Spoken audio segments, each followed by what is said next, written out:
The week of positivity continues on the channel, cause today, after saying nice things about everyone in the ATP top 50, I'm going to do the same for all the champions of this WTA season. There were 33 unique winners this year, so I'm going to start off with the players with the least amount of titles, and then we will gradually get to the winningest player of the year. Starting off, it's Emma Navarro, who won her only title this season in Hobart, where she beat Elisa Mertens in the finals. And the positive thing about her is pretty obvious, is that she is a grinder. Am I a fan of her playing in the lower level tournaments to gain ranking points? Not really, but I can respect her determination to climb up the rankings. And in most circumstances it would have worked and she would have went to the WTA Finals, as she was 8th in the race, but unfortunately for her she was denied by another one-time champion who we will talk about later in the video. Karolina Pliskova won a tournament in Cluj-Napoca this season. Did I forget about it? Absolutely, and the reason for that is because it was almost the only positive for her this season apart from the decent run in Doha. Based on how great her season was, you would think that Jasmine Paolini won more than one title, but that was not the case. With that being said, her whole season was one huge positive, but the thing that I was most surprised about her was how great she played on all three surfaces. She reached at least the round of 16 at every Grand Slam, which is an insane jump from her pre-2024 career best Grand Slam result that was reaching the round of 64. She won her only title this season in Dubai, got to the finals at the French Open and Wimbledon, and hopefully this season isn't an outlier and we will see her build on this newfound success in the future, cause seeing her play brings a smile to everyone's face. Yua Yuan won the Austin 250 tournament, but the best thing about her season was that she beat Qinwen Zheng in Indian Wells, which makes her the best player from China right now. I don't make the rules, I just enforce them. Camila Osorio reclaimed her status as the Queen of Colombia after she won the title in Bogota, and I suppose winning a title at the home tournament always feels great, so that being the highlight of an overall average season isn't that bad. There are not many positive things to say about someone whose season record was below 500, which was the case for Sloane Stephens, so I guess that 7-match win streak was nice, and shout out to her for being absolutely stunning as well. Madison Keys is the Karen Khachanov of the WTA Tour. She's consistent, she plays a powerful game, she can push great players to the limit, and if she continues doing that, we will see her at least in a top 30 for a long time to come. I'll remember Peyton Stearns' comeback in Rabat against Bronzetti for a long time, and to convert that into a title win was crazy. Peyton definitely had the best comeback of the year this season. Lyudmila Samsonova definitely played tennis this year, and I definitely remember her doing anything of note. I definitely do. Shout out to Yulia Putintseva for being the most featured player on those tennis drama videos, cause that's where she excels, and I guess she played an alright season as well. I aspire to be like Barbora Krejcikova. I would love to make a video that got millions of views just so I could cruise for some time until I feel like trying again, which is essentially what she did by winning Wimbledon this season. Before and after that dub she has been chilling, and now she'll come to the WTA Finals to get her bag, and I can do nothing but respect it, to be honest. Positive thing about Magdalena this season was that she showed that she has a great sense of humor that definitely didn't get her in trouble at all. Being 16th in the rankings, reaching round of 16 at the Australian Open and semis at the French Open is super impressive for anyone, and it's especially impressive for a 17-year-old like Mira Andreeva, but there is not much to add to that really, apart from the fact that everyone knows that she will be a star in the future. Paula Badosa is another jokester who is not welcomed in China anymore, but she somehow blamed everyone else apart from herself, so I aspire to be this great at deflecting, cause that's a skill that you have to work on for a long time. McCartney Kessler let Shea Zheng end her record-long losing streak, so how can you not love a charitable queen? Linda Noskova won her maiden title in Monterrey 500 tournament, which is obviously cool, great, amazing and all that, but I read in her bio on WTA website that she enjoys watching wrestling, so shout out to her for not being a snob and embracing one of the best forms of entertainment there is. Let me hit you with a crazy fact. Sonny Cartel has suffered only 8 losses this season, which is only one more than Iga did.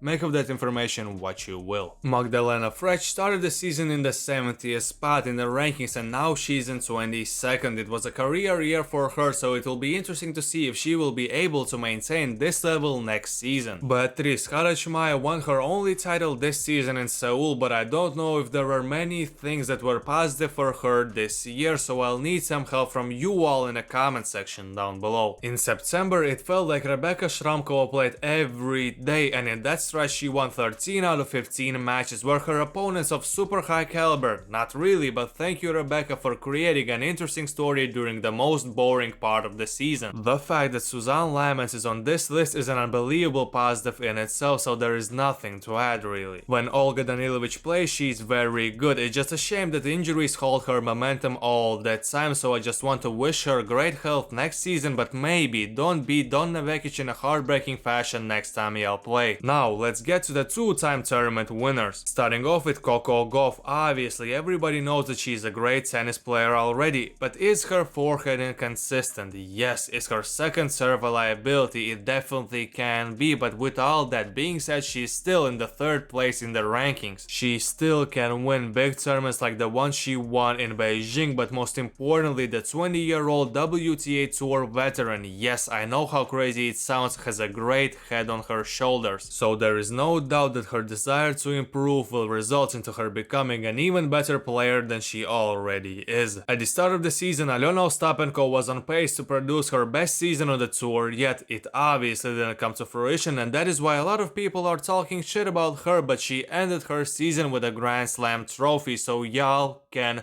suck it! I love how much Katie Bolter dislikes clay, cause I can relate to her very much, but that's all I have. The positive thing about Danielle Collins is pretty obvious. It's good that she is not retiring. Now we will be able to see whether this was just a purple patch for her this season or is she a legit borderline top 10 player in the world. It's incredible how Jessica Pegula managed to get to Riyadh considering she missed the clay court season entirely, but at the same time, after watching her play during the US Open swing, it would have been a travesty to not see her at the WTA Finals. And in my ideal world, I would love to see her get revenge on Sabalenka for what she did to Jessie during the US swing and win the whole damn thing in Riyadh. If there is a 500 tournament happening, you just know that Kasatkina will deliver there. Daria played in 5 finals out of 9 tournaments that she played at this level. And it doesn't matter whether it's grass, clay or hard court, she's coming for those 500 points whether you like it or not. Winner of 3 tournaments this year, Elena Rybakina is up next, and I'm so glad that she finally got rid of her bum-ass coach that was giving off suspicious vibes. She has played only in 2 tournaments in total since Wimbledon, so I'm just glad that we will see her play and essentially turn over a new leaf in her career at the finals. Could anybody have predicted that Diana Schneider would win more titles this season than players like Jessica Pegula, Coco Gauff, Daria Kasatkina, just to name a few? Obviously, she was highly touted even before this season, but I think I wouldn't be hyperbolic by saying that Diana surprised me and the tennis world by how great she played this season and how great her all-around game was on all surfaces. This was the year when Qinwen Zheng rose to superstardom, finals at the Australian Open, quarters at the US Open, finals in Wuhan, titles in Tokyo and Palermo were all great, but above it all stands the gold medal at the Olympics where she beat Iga Swiatek on clay. Now, at the age of 22, she is immortalized as the champion of the most important sports event in history, which is something that others dedicate their whole careers in order to achieve this glorious goal. 4-time tournament winner in 2024, Aryna Sabalenka owns hard courts. It's as simple as that. Whenever she steps on the court against a player not named Iga Swiatek, she is the favorite, and now everything is in her favor in order to get that first WTA Finals trophy. And the player with the most titles this year is none other than Iga Swiatek, which is funny considering the discourse around her this season has been so negative, so my wish to everyone who made it this far in the video is that I hope that your disappointing moments are as great as Iga's. But on a more serious note, I am very excited to see her play under her new coaching staff. I need her to shut some ignorant people up. So this was me showing love to the ladies of the WTA Tour. Feel free to remind me of other positives that I might have missed in the comment section down below, like the video, subscribe to the channel, and until next time, take it easy, my friend.